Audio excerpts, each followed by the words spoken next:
Coming up on Market to Market, taking the next steps to get a trade deal done. Damage estimates roll in as floodwaters roll on. A multi-state effort to stop the advance of an invasive species. And market analysis with Ted Seifried next.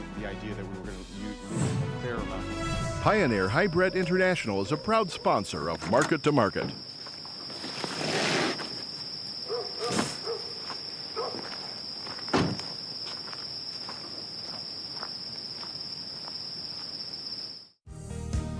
Tomorrow.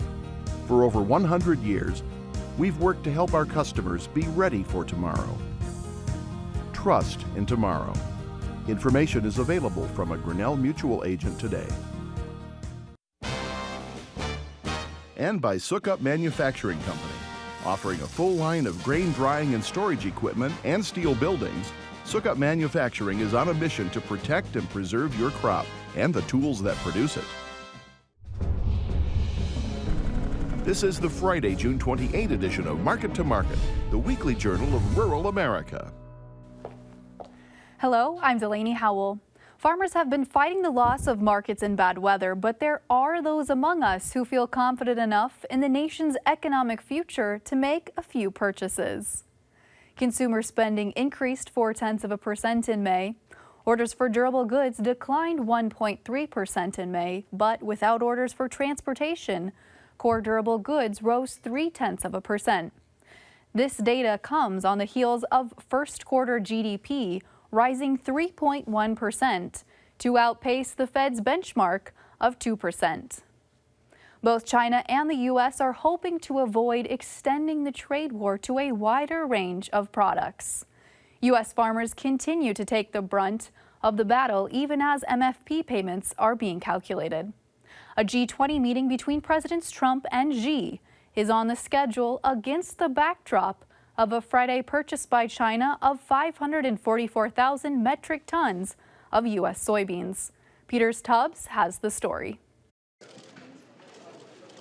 The G20 meeting in Tokyo is the stage for the latest battle scene in the ongoing trade struggle between the world's two largest economies. American success in the digital economy is based on free flow of data, strong privacy and intellectual property protection, access to capital, and innovation. The United States is committed to sustaining this approach to digital trade. Both China and the United States are seeking to avoid extending the conflict or expanding the battle to a wider range of products. The Trump administration has threatened an additional $300 billion in tariffs if negotiation demands are not met, which would increase the costs American consumers pay on a myriad of staple goods. Many in the American business community have been consistently against the current tariff strategy. U.S. agriculture has taken much of the impact as it remains cut off from one of its top export markets. Beijing has demanded that Trump lift all the punitive tariffs imposed on Chinese products. Many in China believe the purpose of the tariffs is to keep their economic development in check. We should build a fair, just, and non-discriminatory market environment. We must enhance the exchanges of technologies, personal and information, and maintain the integrity and vitality of the global industrial chains. We should promote advantage complementation and a win-win cooperation. We cannot develop with our doors shut, nor should we artificially disturb the market. Even if a significant agreement is reached, U.S. negotiators want to keep a few duties in place to ensure that Beijing fulfills any promises made at the trade table. From Market to Market, I'm Peter Tubbs.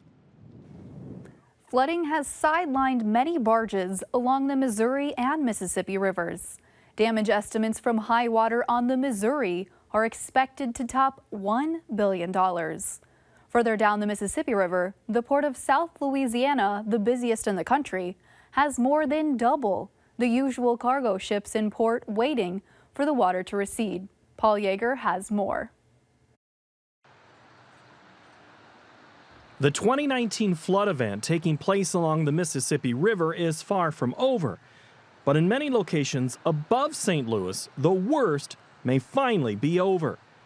A coalition of mayors who preside along one of the longest rivers in North America say the damage total is likely to be more than $2 billion. The total comes from losses in farming, manufacturing, and navigation. The Mississippi River Cities and Towns Initiative released a report this week. The worst damage was seen from Davenport, Iowa to central Louisiana. More water has passed under the Vicksburg, Mississippi River Bridge than the floods of 2008 and 11 combined. The flood season began as heavy snowmelt from as far away as Montana and Pennsylvania started flowing towards Big Muddy. The amount of time communities were above flood stage approached 200 days as heavy spring rains exacerbated the situation in the planet's third largest watershed. This prolonged event has lasted longer than the Great Flood of 1927. Well, in a normal year, we would see the river rise in the springtime, but this year we had a strong rise in the river in December of this past year. So we've basically been at flood stage on the Mississippi River since December of 2018.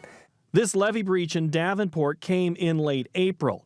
Continued spring rains delayed the river opening to navigation. As barge and tow traffic resumed, other long-term ecological impacts have been uncovered. The latest has fishermen struggling with their oyster catch, as the amount of salinity in the water has become an inconsistent environment for growth. Several states in the middle of the region have experienced the wettest 12-month period on record. A few locations have exceeded the record measurements established during the flood of 1993. For Market to Market, I'm Paul Yeager. Invasive species have been a problem in the U.S. for decades. Those in the South have more than one story about kudzu engulfing the mailbox. However, zebra mussels, Asian carp, and even house sparrows can be the cause of more serious problems.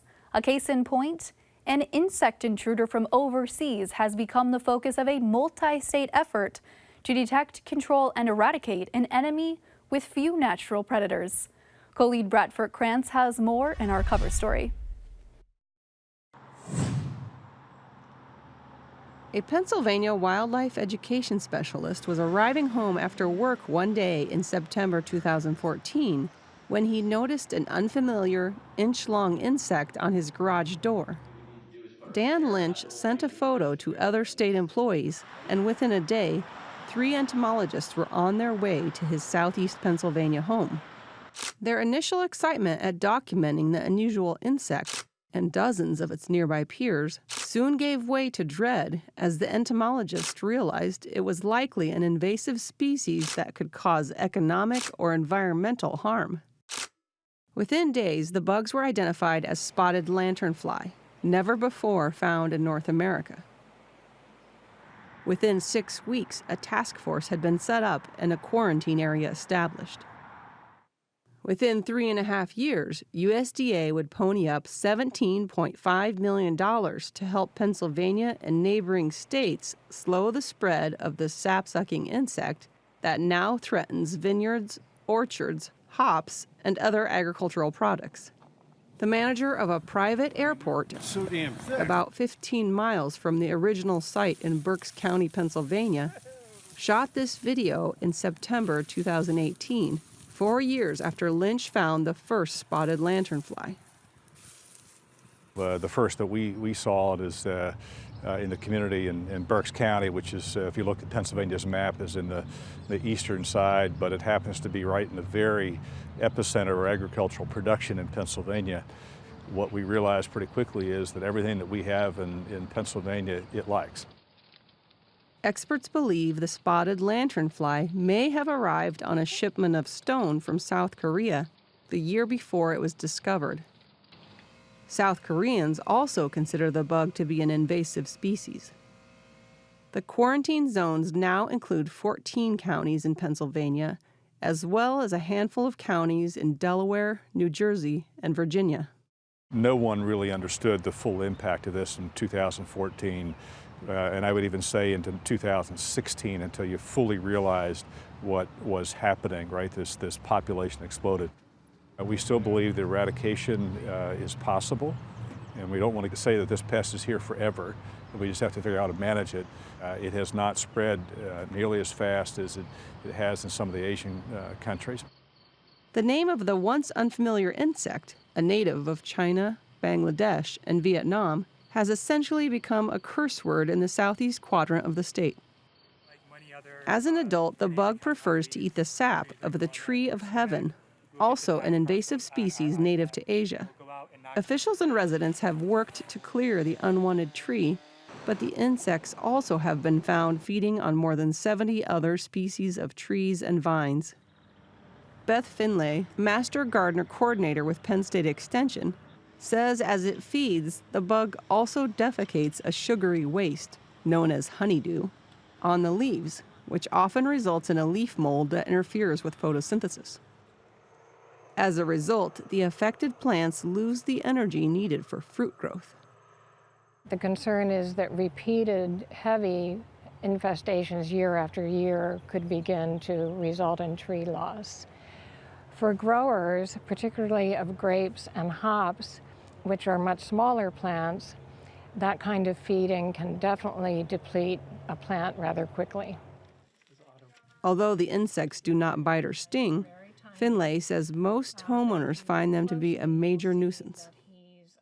If nothing else, you just don't want to swat these insects out of your iced tea. So we get calls with very strange remedies, everything from kerosene to bleach to motor oil to shotguns. None of those is a good way to go about management. While some insecticides work on the spotted lanternfly, experts are asking residents to simply crush them to avoid potential harm to bees or other non-target insects. Our concern from the beginning has been that if a couple of million households are turned loose with pesticides, we could create a bigger disaster even than the spotted lanternfly itself represents. Residents can also wrap sticky traps around their trees, as the young insects are non-flying and tend to climb up the nearest tree trunk. Experts hope natural predators, like spiders and the praying mantis, may eventually help reduce the number of spotted lanternflies. Some area vineyard operators have found they needed to use chemicals, or grape production could drop off dramatically. With 13,000 acres in production, the state of Pennsylvania is the 5th largest producer of grapes. Darvin Levengood, one of the owners of Manatoni Creek Winery in Douglasville, tore out one of his smaller vineyards in early May. A second, historically healthy vineyard is also struggling. Levengood suspects that a bad weather year in 2018 caused most of the harm, but the insects added insult to injury. There's not going to be enough grapes to go around. That's my fear. So we will probably buy grapes and juices to a greater extent than we did last year, simply because we're not going to have much of our own. Although Pennsylvania has spent roughly $3 million in addition to the money provided by the feds to slow the insect spread, Levengood is doubtful that the spotted lanternfly will be contained. They are gearing up. They are spending a fair amount of money and trying to cover all the bases and trying to find out what it takes to stop the spread of this thing. I don't see a lot of hope that it's going to improve much in the next couple of years. This is agriculture at its nastiest, basically. For Market to Market, I'm Colleen Bradford Krantz.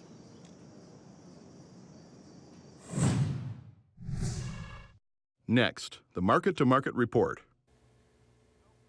The looming question of acreage lost to bad planting weather was answered on Friday when acreage and stocks reports were released. For the week, September wheat dropped 4 cents, while the nearby corn contract plummeted 23 cents. Funds and private estimates of a bearish stocks report have been pushing the price of soybeans lower. USDA estimates a 10% reduction in planted acres. The news helped the August contract claw its way back to a 4-cent loss. August meal lost $1.70 per ton. December cotton gained 52 cents per hundredweight. Over in the dairy parlor, August Class 3 milk futures added 19 cents. Livestock was mixed. August cattle put on $2.12, August feeders expanded $3.17, and the August lean hog contract cut $1.90.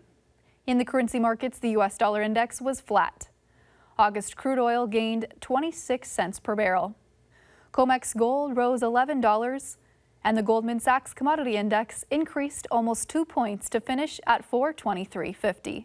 Joining us now to offer insight on these and other trends is one of our regular market analysts, Ted Seifried. Ted, welcome. Hi, Delaney. Thanks for having me.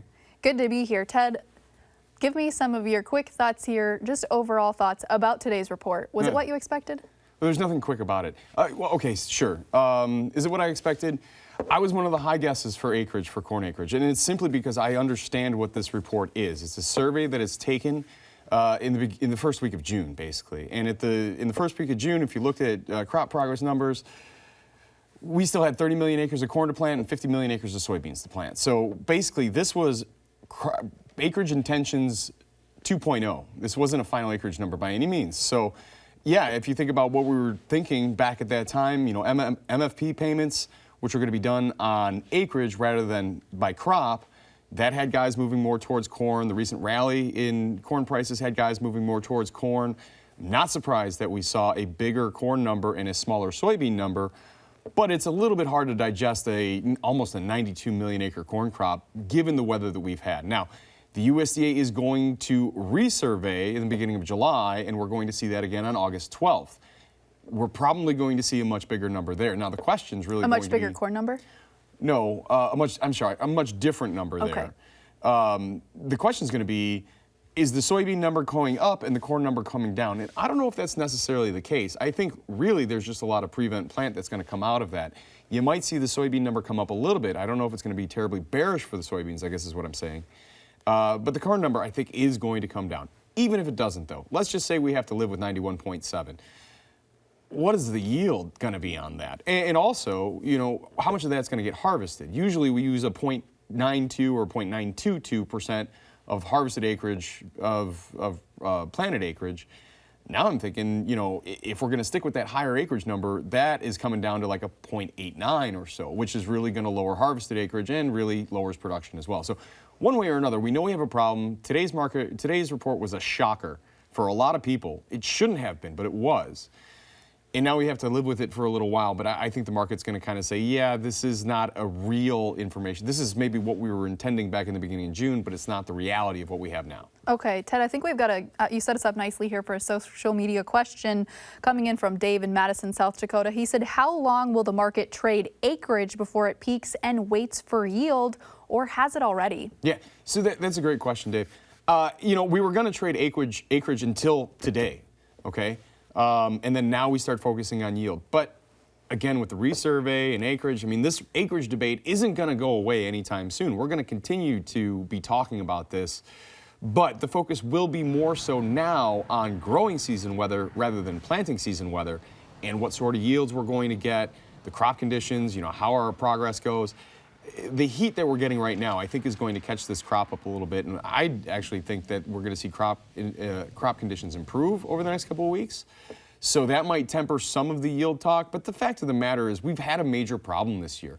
We've lost some production. It's just now it's the market's job to figure out how much production that we've lost and try to balance that out with price versus demand. Ted, I want to talk soybeans specifically here. Lowered quite a bit, 80 million acres is what they're expecting. Yeah. How does that change the soybean picture? Does it make us bullish about soybeans?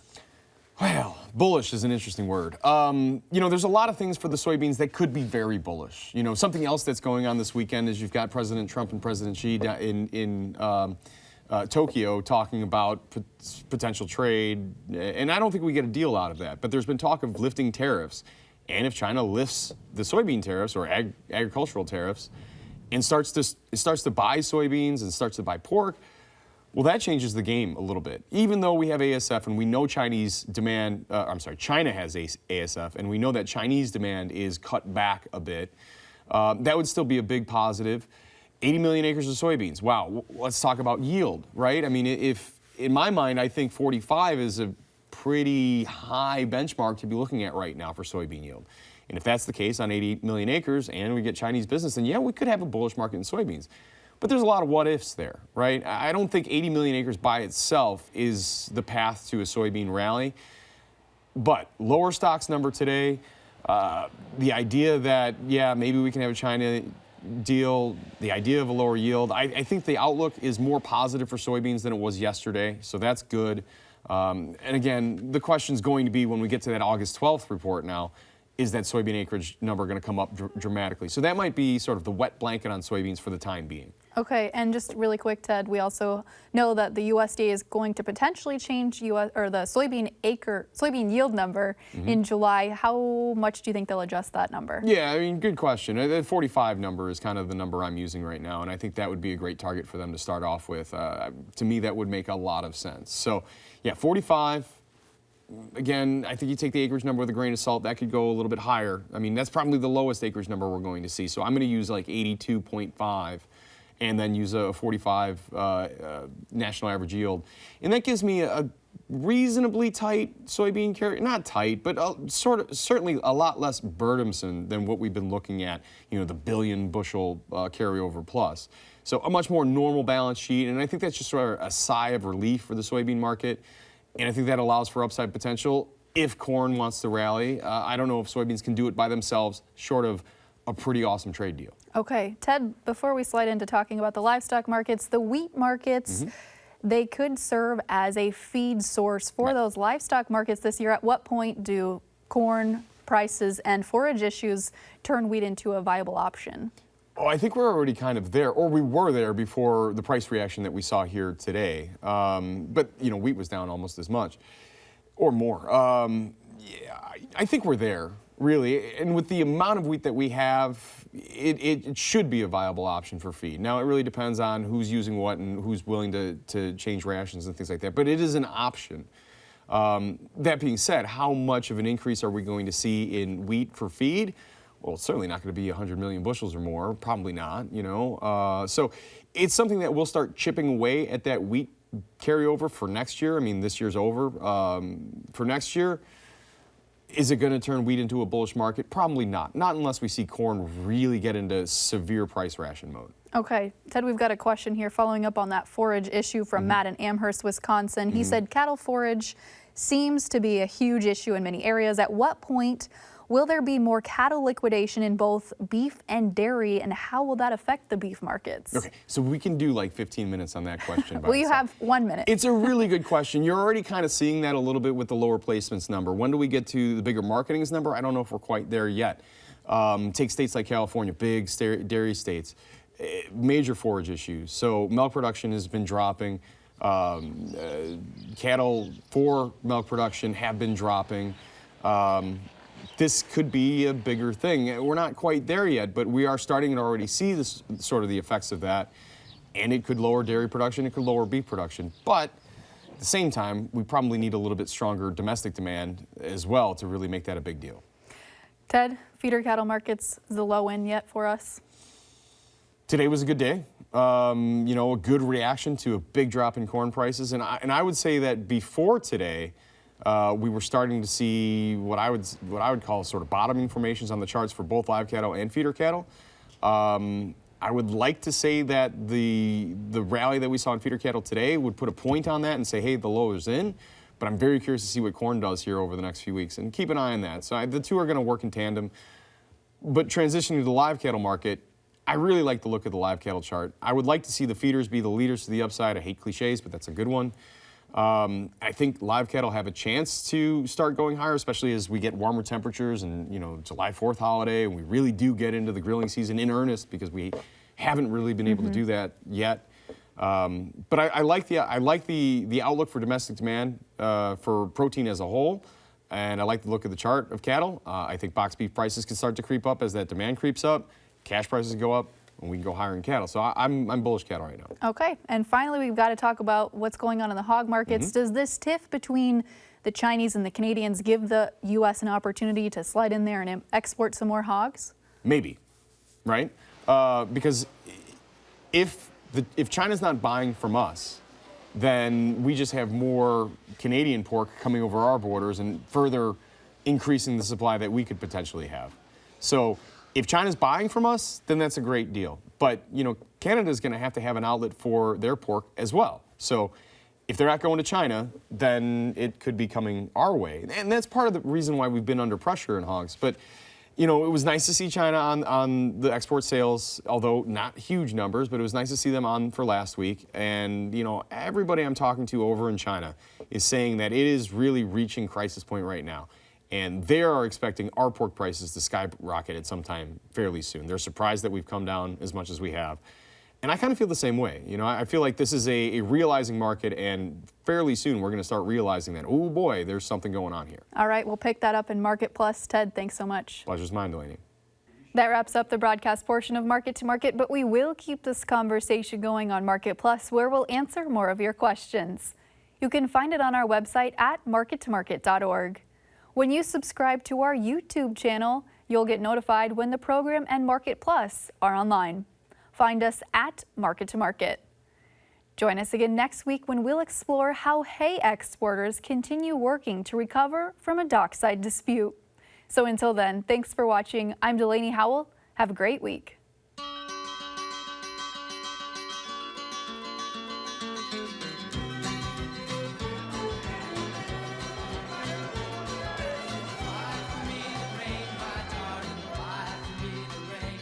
Market to Market is a production of Iowa Public Television, which is solely responsible for its content.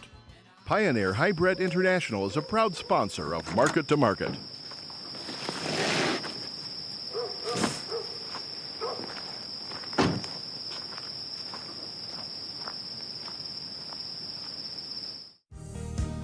Tomorrow. For over 100 years, we've worked to help our customers be ready for tomorrow. Trust in tomorrow. Information is available from a Grinnell Mutual agent today. And by Soybean Manufacturing Company. Offering a full line of grain drying and storage equipment and steel buildings, Soybean Manufacturing is on a mission to protect and preserve your crop and the tools that produce it.